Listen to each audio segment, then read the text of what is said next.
안녕하세요. 배대 은혜의 시간입니다. 하루 동안 안녕하셨어요?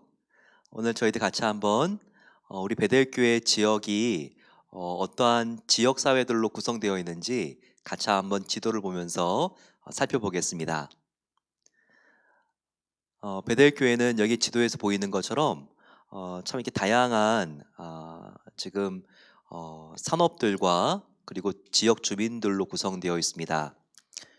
베델교회가 사실 과거에는 이렇게 주목받지 못한 자리에 있었습니다.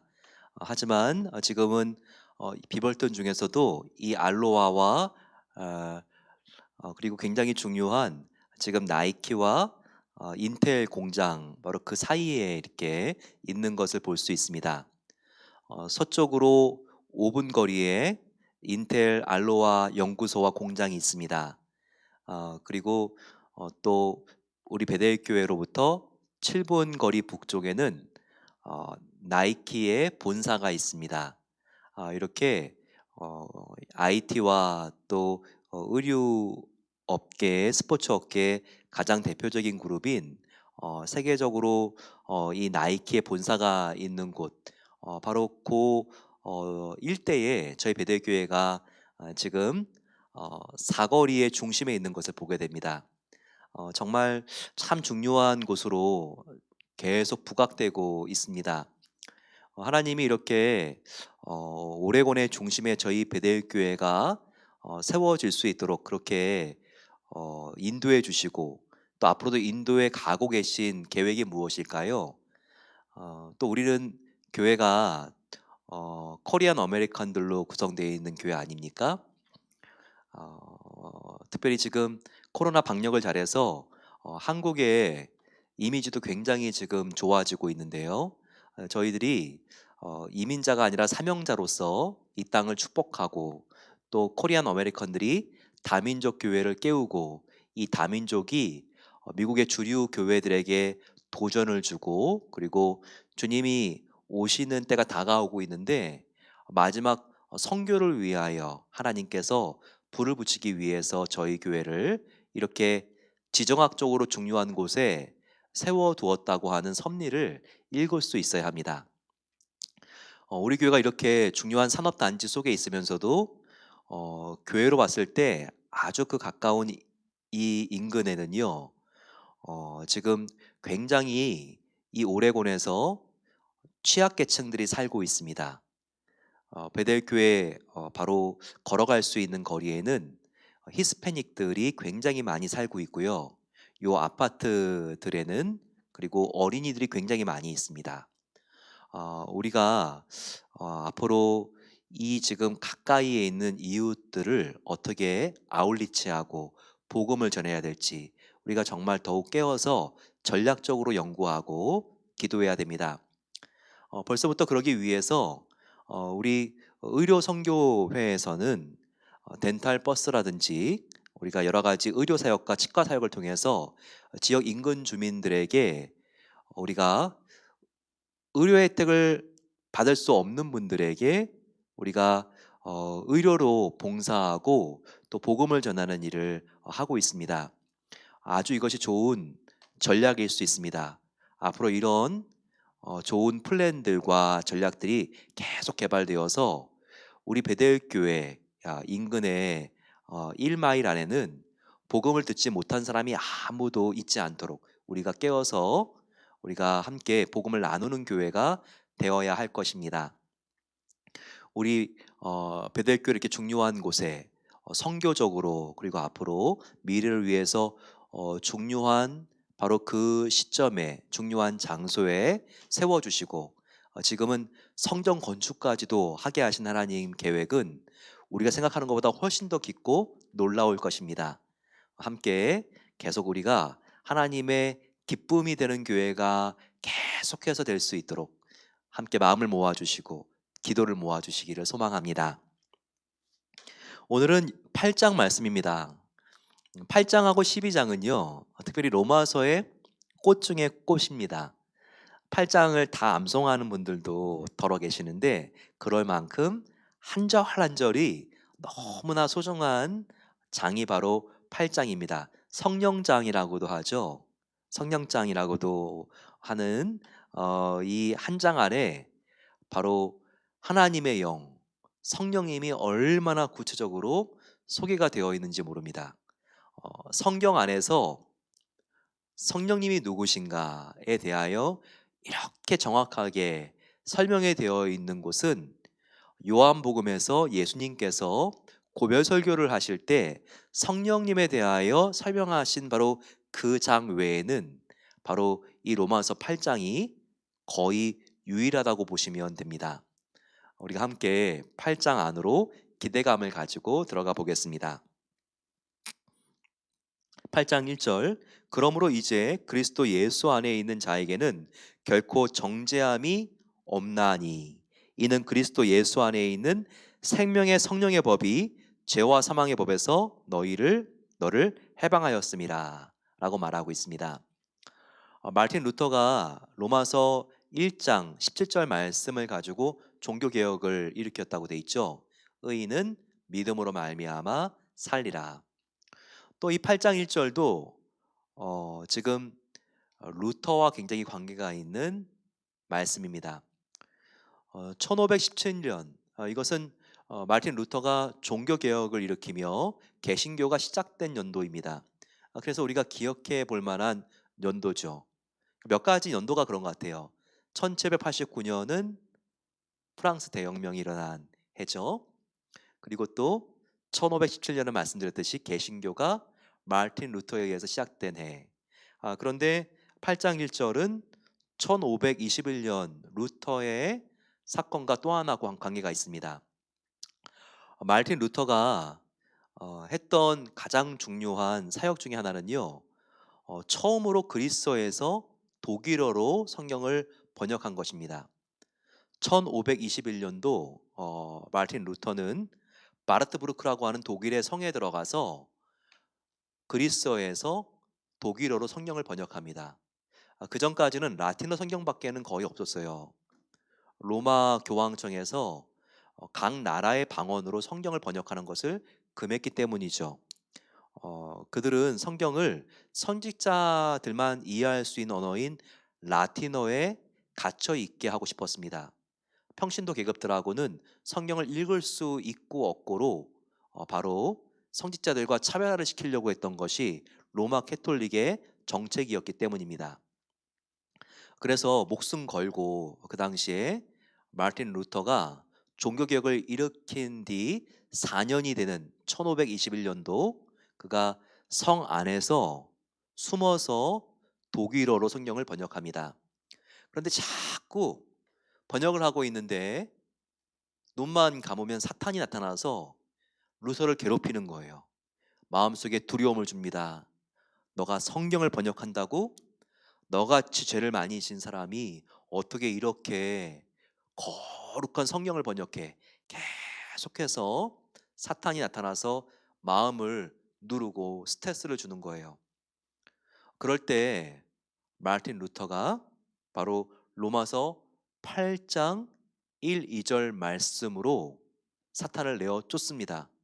갑자기 또 한 번 사탄이 마르틴 루터를 죄책감으로 괴롭히기 위해서 찾아왔는데 그때 마르틴 루터가 잉크를 가지고 성경을 독일어로 번역하다가 그대로 잉크병을 사탄이 보이는 곳에 집어 던졌다고 해요. 그러면서 사탄을 향하여 이렇게 외쳤다는 것이죠.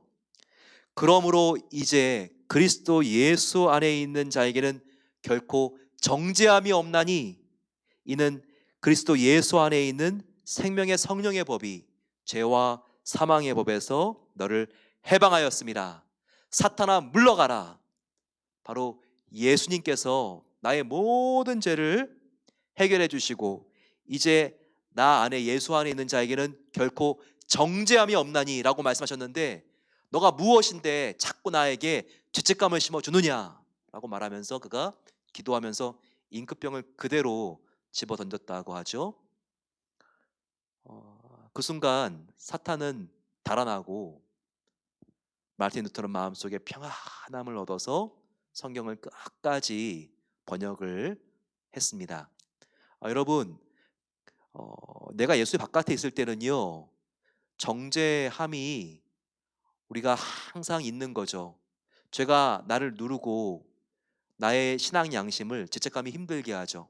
하지만 우리가 그리스도 예수 안에 있을 때, 죄를 질 때마다 우리가 주님의 십자가와 보혈의 은혜를 의지하여 회개했을 때 우리의 진홍보다 더 붉은 죄를 흰눈보다 더 깨끗하게 하시는 예수님의 정죄 사역, 예수님의 정말 모든 죄를 용서해 주시는 그 사역을 믿으시기를 소망합니다. 그럴 때 우리의 마음에 진정한 자유를 얻을 수 있습니다. 그래서 오늘 또 사도 바울이 우리에게 계속해서 알려주기를 원하는 것은 바로 우리가 죄와 사망의 율법의 법에 묶여 있는 것이 아니라 바로 생명의 성령의 법에 우리가 항상 사로잡혀 있기를 원하는 것입니다. 생명의 성령의 법에는요, 자유함이 있습니다. 그리고 생명과 평안이 있습니다. 5절과 6절은 바로 죄와 사망의 법과 생명의 성령의 법을 대조해 놓고 있는 말씀이에요. 육신을 따르는 자는 육신의 일을, 영을 따르는 자는 영의 일을 생각하나니 육신의 생각은 사망이요 영의 생각은 생명과 평안이니라. 영의 생각, 성령님의 생각은 뭐라고요? 생명과 평안이라는 거예요. 성령 충만하십시오. 그럴 때 생명과 평안이 우리 안에 넘치는 것입니다. 바로 주님의 성령님은요, 우리에게 영원한 생명을 날마다 호흡하고 숨쉬게 해 주시는 분이세요. 11절 보세요. 예수를 죽은 자 가운데서 살리신 이의 영이. 자, 이것은 예수를 죽은 자 가운데서 살리신 이가 누구죠? 하나님이죠. 하나님의 영이라는 거예요. 누구십니까? 하나님의 영은 성령님. 성령님이 너희 안에 거하시면 그리스도 예수를 죽은 자 가운데 살리신 이가 너희 안에 거하시는 그의 영으로 말미암아 너희 죽을 몸도 살리시리라. 우리의 죽을 몸, 하지만 다시 살리시는 이가 누구신가? 우리 안에 계시는 성령님이라는 거예요.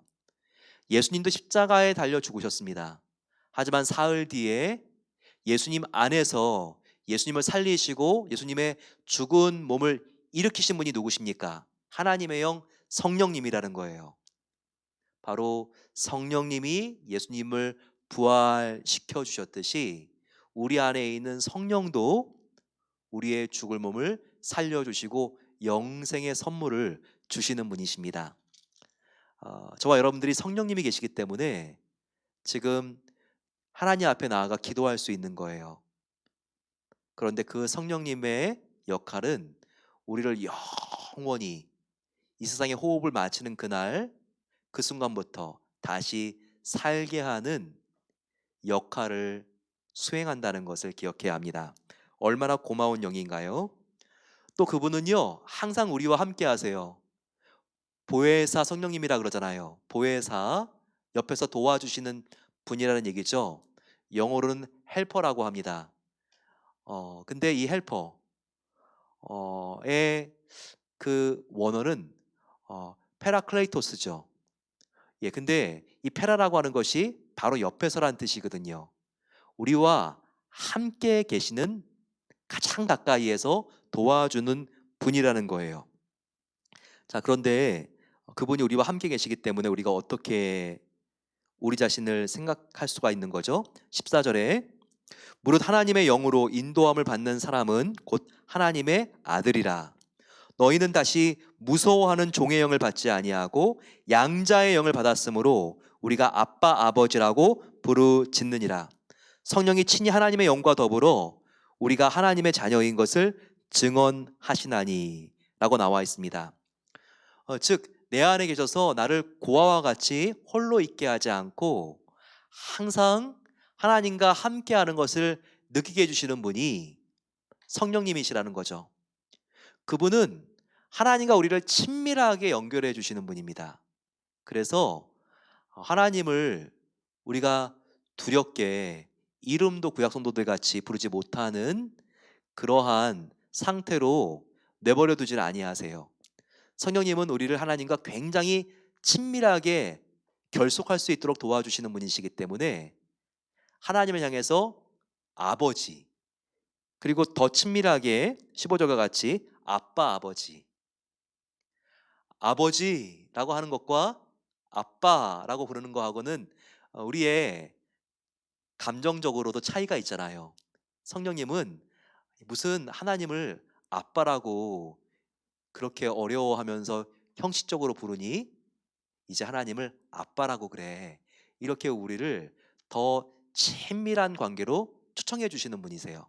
그러니까 얼마나 감사한 영입니까? 우리가 그런 영을 우리 마음속에 품고 있다는 거예요. 그래서 16절과 같이 성령님은 우리가 하나님의 사랑을 듬뿍 받은 바로 하나님의 자녀인 것을 날마다 증언해 주시는 분이십니다. 하나님의 자녀일 뿐만 아니라 천국과 천국에 있는 모든 상급을 우리가 상속받을 수 있는 상속자라는 것을 보증해 주시고 증명해 주시는 분도 성령님이라는 것이 17절에 나와 있습니다. 자녀이면 또한 상속자, 곧 하나님의 상속자요 그리스도와 함께한 상속자니 우리가 그와 함께 영광을 받기 위하여 고난도 함께 받아야 할 것이니라. 우리가 주님과 함께 천국을 상속받았습니다. 예수님을 믿을 때 천국 안에 있는 영생, 하나님과 함께 영원히 살 수 있는 권리 다 우리가 예수님과 함께 상속받았어요. 그러면 이와 같은 특권만 있는 것이 아니라 주님과 함께 연합되었기 때문에 주님이 고난을 받으실 때 우리도 함께 고난받을 수 있는 바로 그 책임과 의무, 이것도 부과되고 주어졌다는 것을 알아야 합니다. No cross, no crown. 이런 말이 있죠. 우리가 십자가가 없으면 바로 영광도 없다는 것을 알아야 합니다. 예수님도 십자가의 고난을 친히 담당하셨기 때문에 부활의 영광이 있었던 것처럼 저와 여러분도 예수님과 함께 영광스러운 천국에서의 삶에 우리가 초대되고 누리기 위해서는 예수님과 함께 고난받아야 한다는 것, 이것도 우리가 꼭 명심해야 합니다. 그러면서 하나님께서는요, 우리에게 이 세상 끝날 때까지 우리를 떠나지 않고 함께 하신다. 성령님이 우리 안에 계시기 때문에 우리를 항상 예수님과 함께 더 그분의 영광스러운 모습으로 변해갈 수 있고 성화되어 갈 수 있다는 것을 우리에게 알려주고 있습니다. 이걸 기억해야 돼요. 성령님과 함께 우리가 이 세상을 걸어가는 여정은요, 어제보다는 오늘이, 오늘보다는 내일이 더욱더 하나님의 형상을 닮아 있는 것입니다. 어떤 분들은 나의 인생을 돌아보게 되면 옛날 신앙이 훨씬 더 좋았어요. 물론 이런 분도 있으실 거예요. 하지만 우리가 날마다 주님을 의지하고 주님과 동행한다면 내가 죄된 상태에서 예수님의 형상으로 지어져 가게 하시는 분, 나의 불완전한 모습을 공사해 주시는 분이 바로 성령님이시기 때문에 성령님께서 지금 망치와 톱과 끌을 가지고 지금 나의 죄된 모습을 계속 깎아내고 계시고 주님의 형상을 닮아갈 수 있도록 지금 계속 목공을 하시고 도와주고 계시기 때문에 우리가 주님을 닮아갈 수 있다는 것을 믿어야 돼요. 주님을 의지했을 때 과거보다는 오늘이 더 주님을 닮아 있고 오늘보다는 내일이 더 예수님을 닮아갈 것이고 이것을 믿어야 한다는 거예요. 그러면 저와 여러분들의 가장 좋은 날은 이미 지나간 것이 아니라 아직 오지 않았습니다. 그래서 우리가 미래를 항상 밝은 희망을 갖고 기다릴 수 있는 낙천주의자가 되어야 한다는 거예요. 그와 같은 근거가 27절, 28절에 나와 있죠. 우리가 알거니와 하나님을 사랑하는 자, 곧 그의 뜻대로 부르심을 입은 자들에게는 모든 것이 합력하여 선을 이루느니라. 과거에 좋았던 일, 과거에 어려웠던 일, 과거에 성공했던 일 뿐만 아니라 과거에 실패했던 일, 다 하나님께서 나의 모든 인생의 오르막길과 내리막길을 함께 모아서 협력해서 궁극적으로는 선한 결과를 이루어 주신다는 것입니다. 이 말씀은 미래에 대하여 염려하지 말라는 거예요. 내가 이렇게 일이 안 풀리다가 나의 인생 이제 완전히 그냥 망하는 거 아니야? 어떡하지? 이 기도 제목이 이루어지지 않으면 나는 어떻게 올해 연말을 어떻게 내가 넘기지? 그게 아니라 하나님은 어떻게든 우리의 인생을 합력하여 선을 이루어 주신다니까요. 우리의 인생을 어떻게든 선한 결과로 마치게 하신다니까요. 이것을 꼭 믿으시고 미래를 불안해하지 마세요. 하나님이 적어도 지금의 모습보다는 주님을 의지했을 때 나중을 하나님께서 훨씬 더 복되게 하실 것입니다. 또한 여러분, 우리가 함께 30절 말씀도 기억해야 됩니다. 우리의 구원은 한번 믿음으로 예수님 믿고 땡, 영생 얻었으니까 땡, 그게 구원이 아니에요. 이 구원은 얼마나 그 안에 아름다운 여정들이 단계마다 있는지 몰라요. 30절 보시게 되면 또 미리 정하신 그들을 또한 부르시고 부르신 그들을 또한 의롭다 하시고 의롭다 하신 그들을 또한 영화롭게 하셨느니라, 이렇게 말씀하고 계십니다. 하나님은 우리를 예수님의 복음을 듣고 구원받기 전에 미리 다 예정하셨다고 말씀드렸어요. 바로 정하신 거죠. 30절 처음에 미리 정하신 그들, 미리 정하셨다는 것은 하나님이 미리 우리의 구원을 예정하셨다라는 것입니다. 또한 그들을 부르시고, 이것은 구원의 단계 중에서 부르셨다, 소명이라고 말해요. 그 다음은 우리가 죄인이지만 주님을 믿었을 때 의롭게 여기신 칭의, 그리고 주님을 닮아가는 성화로 가게 돼 있고요. 이 세상을 다 떠났을 때 우리가 성화의 삶을 완성하는 영화에 이르게 됩니다. 영화는 예수님과 닮아 있는, 가장 닮아 있는 모습이죠. 따라서 구원의 단계는요, 지금 30절로 봤을 때는 5단계를 우리가 엿볼 수 있어야 돼요. 5단계는 구원이 예정, 부르신, 소명, 죄인인 우리를 부르시고 의롭다 여겨주시는 칭의, 주님을 닮아가시는 성화, 그리고 성화의 것인 주님을 닮은 영화의 상태. 이 5가지의 과정이 바로 구원의 단계라는 것을 우리에게 보여주고 있습니다. 그러면서 너희는 죄로 힘들어하고 죄책감을 갖지 말라는 거예요. 왜냐하면 우리 안에 있는 성령님이 우리를 변호해 주시고 죄와 죄의식에 대하여 대적해 주시니까. 31절, 하나님이 우리를 대하시면 누가 우리를 대적하리요? 33절, 하나님이 택하신 자들을 누가 고발하리요? 34절, 누가 정죄하리요? 하나님 우편에서 우리를 변호하시는 분이 바로 예수 그리스도시니, 이것을 우리에게 보여주고 있습니다. 그러면서 하나님의 사랑이, 선한 목자이신 예수님께서 우리의 인생을 이제 인생의 마지막 날까지 인도하실 것이기 때문에 걱정하지 말라는 거예요.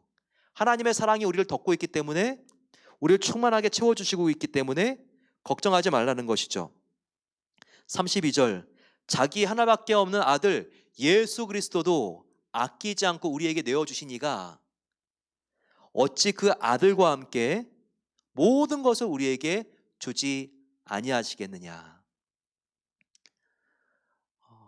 우리에게 가장 좋은 것을 아낌없이 주신 분은요, 그보다 덜 중요한 것들을 얼마든지 더 주실 수 있어요.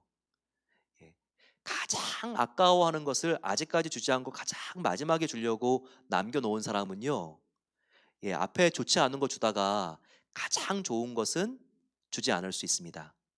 하지만 반대로 가장 중요하고 가장 값비싸고 가장 내가 아끼는 것을 먼저 준 사람은요, 이미 가장 좋은 것도 줬는데 그 뒤에 좋은 것이 있다고 한들 무엇인들 아끼겠습니까?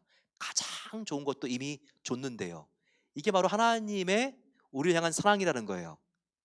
가장 하나님한테 중요한 예수님을 우리를 위하여 아낌없이 줬다면 그 뒤에 그 어떤 복도 하나님이 왜 안 주겠느냐라고 말하는 것이죠. 만약 안 주신다면 바로 그 복이 우리가 생각하는 복처럼 좋은 복이 아니니까, 아니면 그 복을 주는 시기가 지금보다 더 좋은 시기가 따로 있는 것이니까 하나님이 기다리고 있는 것이지 안 주는 게 아니에요. 나를 위하여 예수님을 주신 하나님, 그분은 모든 것을 우리에게 넘치도록 주고 싶어 하시는 분이세요. 항상 이 마음을 우리가 간직하고 하나님의 사랑 때문에 초조하지 않고 걱정하지 않고 조급하지 않고 여유를 갖고 더욱더 평안한 마음으로 기쁘고 사랑을 입은 자같이 감사하며 살아야 합니다. 그와 같은 하나님의 사슬에 우리가 매여 있다는 거예요. 성령 하나님께서 예수님의 영이신데 나를 생명보다 더 사랑하시는 바로 예수님의 영 성령님이 내 안에 있기 때문에 하나님의 아버지의 사랑의 사슬에서 우리가 바깥으로 나갈 수가 없다는 것이죠. 그 사랑의 사슬에 우리가 묶여 있다는 거예요. 그 사랑의 사슬에서 우리를 하나님으로부터 끊어놓거나 분리시킬 수 있는 그 어떤 세력도 없다는 것을 말하고 있습니다. 35절, 누가 우리를 그리스도의 사랑에서 끊으리요? 환난이나 공고나 박해나 기근이나 적신이나 위험이나 칼이랴. 37절, 그러나 이 모든 일을 우리를 사랑하시는 이로 말미암아 우리가 넉넉히 이기느니라. 38절, 사망이나 생명이나 천사들이나 권세자들이나 현재일이나 장래일이나 능력이나 높음이나 깊음이나 다른 어떤 피조물이라도 우리를 우리 주 예수 그리스도 안에 있는 하나님의 사랑에서 끊을 수 없으리라. 이거보다 더 큰 위로가 되는 말씀이 있습니까?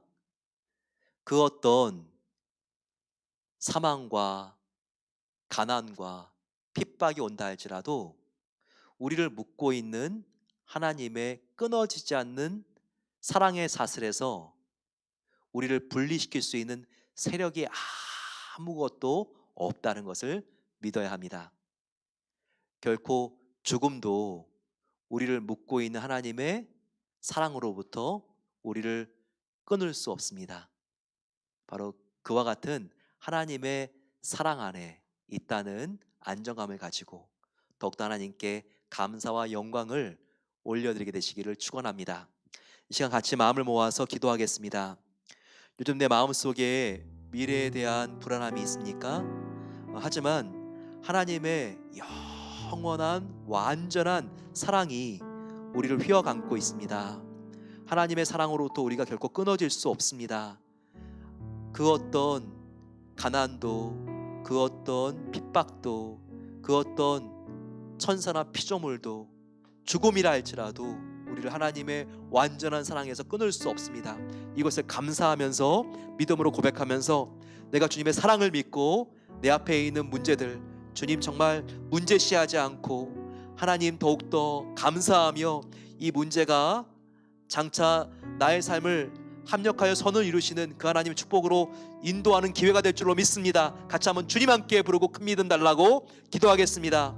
주님, 큰 믿음을 우리에게 주시옵소서. 아버지, 하나님의 사랑이 늘 우리를 함께하고 하나님의 사랑이 우리를 아버지 하나님 더욱더 하나님의 임재 가운데 아버지 우리를 인도하고 더욱더 하나님의 사랑이 그 어떤 죽음과 그 어떤 공포와 그 어떤 환난으로부터도 우리를 빼앗길 수 없는 하나님의 아버지 평안으로 늘 우리를 지켜주신다는 믿음을 가지고 나가기를 소망합니다. 우리가 그리스도의 사랑에서 끊어지지 않는 것을 알게 하여 주시고 환난과 공고나 박해나 기근이나 적신이나 위험이나 그 어떤 칼도 우리를 사랑하신 하나님으로부터 우리를 분리시킬 수 없다는 것을 믿을 수 있도록 도와 주시옵소서. 예수 그리스도 우리를 위하여 부활하신 그 주님, 아버지 주님을 의지할 때 이 세상을 넉넉히 이길 수 있는 힘을 주실 것을 믿습니다. 아버지 하나님, 이와 같은 믿음을 가지고 우리가 아버지 하나님 일어나지 않는 일들로 염려하는 것이 아니라 모든 것을 하나님께 맡기며 감사하며 나아갈 수 있도록 은혜를 베풀어 주시옵소서. 우리가 아버지 무서워하는 종의 영을 받는 것이 아니라 하나님을 아빠 아버지라고 부를 수 있는 영을 받았습니다. 내가 죄가 있다 할지라도 하나님과 멀어지는 것이 아니라 그 죄를 하나님께 내어놓고 회개하면 그 얼마나 큰 죄라 할지라도 하나님께서 다 용서해 주시고 우리를 이렇게 여겨주시는 것을 믿게 해주시고 날마다 하나님 앞에 회개하며 참된 자유와 아버지 마음속에 평안함을 가지고 하나님을 아빠라 부르며 나아갈 수 있는 은혜를 우리에게 주시옵소서. 아버지, 우리를 하나님으로부터 받고 있는 모든 희망과 희장이 아버지 하나님 찢어진 것을 믿습니다. 하나님과 더욱더 친밀한 가운데 교통하며 날마다 어린아이가 사랑하는 아버지에게 뛰어가서 안기는 것처럼 우리가 날마다 하나님 앞에 나아가 우리의 마음을 드리고 주님의 사랑을 우리 마음속에 다시 한번 아버지 하나님 날마다 채우며 감사하며 살아갈 수 있도록 은혜 베풀어 주시옵소서. 아버지 성령님, 우리가 주님 안에 있을 때 결코 정죄함이 없는 것을 알게 하시니 감사합니다. 주님의 아버지 하나님 놀라운 생명과 성령의 법이 죄와 사망의 법으로부터 우리를 해방시켜 주신 것을 믿습니다. 아버지, 이렇게 날마다 하나님께 나아갔을 때에 진홍같이 붉은 죄를 눈보다 더 희게 하여 주시는 것을 믿습니다. 하나님을 의지하며 날마다 주님의 복음을 우리 마음속에 아버지 더욱더 굳게 붙잡고 날마다 아버지 예수님의 보혈의 피로 우리가 목욕하며 나아갈 수 있도록 도와주셔서 흰눈보다 더 정결한 아버님의 보혈로 날마다 아버지 하나님과 깊은 교제, 깊은 사랑, 깊은 기도를 나눌 수 있도록 하나님께서 함께 하시고 은혜를 베풀어 주시옵소서. 이 시간 마음을 모아서 기도하겠습니다. 기도할 때 저희들 함께 마음을 모아서 몸이 아프신 분들을 위하여 기도하겠습니다. 하나님의 놀라운 은혜가 항암 치료하실 분들과 하신 분들, 수술 후 회복 중인 분들 가운데 함께 해주셔서 그 붓기가 빨리 가라앉을 수 있도록 도와주시고 피곤함이 사라질 수 있도록 도와주시며 그 마음이 평안할 수 있도록 하나님께서 도와주시옵소서. 또한 간병하시는 가족들도 하나님께서 큰 힘으로 지켜주실 수 있도록 같이 마음을 모아서 이 시간 주님 함께 부르고 기도하겠습니다. 주님, 사랑의 아버지 하나님께 모든 것을 맡기며 기도합니다. 하나님께서 우리의 영혼을 구원해 주셨는데 몸도 하나님께서 지켜주실 것을 믿습니다. 아버지, 몸이 연약한 우리의 성도님들 하나님께서 한 분 한 분 이름을 불러주시고 주님이 주치의가 되어주셔서 치료해 주시기를 기도합니다. 수술 후에 회복 중인 분들 가운데 하나님께서 은혜를 베풀어 주시고 그 수술한 장기와 아버지 그 아픈 부분들이 빨리 회복되어질 수 있도록 역사해 주시기를 기도합니다. 항암 치료를 기다리고 있고 또 항암 치료를 하고 계신 분들 가운데 함께 해주셔서 마음으로부터 지지 않고 마음으로부터 성령으로 이길 수 있도록 힘을 더하여 주시옵소서. 아버지, 하나님께서 성령의 생명의 법이 죄와 사망의 법으로부터 이길 수 있도록 도와주셨습니다. 모든 두려움과 염려가 사라지게 하시고 십자가의 모든 아픔들을 아버지 내어놓고 하나님 앞에 아버지 마음속에 평안을 얻을 수 있도록 하나님께서 은혜를 주시고 함께 해주시고 모든 그 아픈 부분들마다 회복되어질 수 있고 치료되어질 수 있는 은혜를 부어주시기를 기도합니다.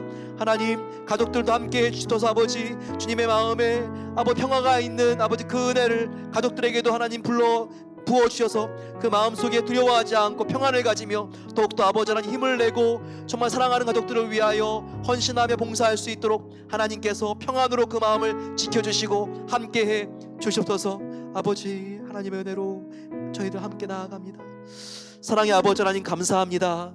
오늘 하나님께서 성령 하나님의 생명의 법으로 우리를 지켜주시고 함께하시고 하나님의 자녀와 상속자 된 것을 더욱더 강하게 증거해 주신다는 약속의 말씀 주신 것을 감사합니다.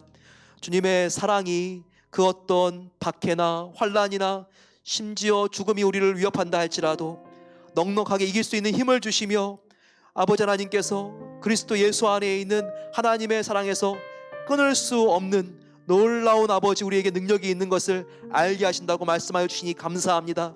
날마다 주님 합력하여 선을 이루시는 주님을 바라보게 하여 주시고 지금의 아픔과 이해할 수 없는 고통도 지나왔을 때 하나님께서 모든 것을 선하게 인도해 주셨습니다.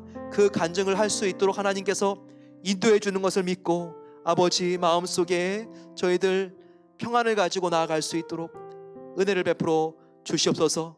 하나님, 계속되는 폭동들로 인해서 마음이 힘들고 어려운 모든 성도님들의 가게와 사업체를 지켜주시기를 기도합니다. 몸이 아픈 성도님들 하나님께서 정말 그 몸이 주님의 성전이오니 안전하고 주님의 놀라운 은혜 속에 회복되어질 수 있도록 지켜주시옵소서. 하나님이 함께 하실 때 모든 것이 가능으로 바뀌는 것을 믿게 하여 주시고 절망이 소망으로 바뀌는 것을 믿사오니 주님의 은혜 안에 담대한 마음을 가지고 승리할 수 있도록 하나님께서 지켜 보호해 주시기를 간절히 소망합니다. 이제는 우리 주 예수 그리스도의 은혜와 하나님 아버지의 놀라운 사랑하심과 성령 하나님의 함께하심이 나의 인생을 통하여 합력하여 선을 이루어 주시는 주님이 나와 함께하는 것을 믿고 내 마음 믿음으로 평안합니다. 고백하는 모든 복된 성도들 위해 이제로부터 영원까지 함께하시기를 축원하옵나이다. 아멘. 우리 안에는 성령님이 계십니다. 성령 하나님께서 우리의 모든 인생을 합력하여 선을 이루게 하실 것입니다. 지금의 아픔도 나중에 돌아보는 날 다 기쁨으로 변해 있을 것을 믿으시고 마음속에 평안을 가지시고 오늘 잠자리 누우시고 내일 부활하신 주님과 함께 새로운 삶을 멋지게 살게 되시기를 소망합니다. 내일 9시에 다시 만나겠습니다. 축복합니다.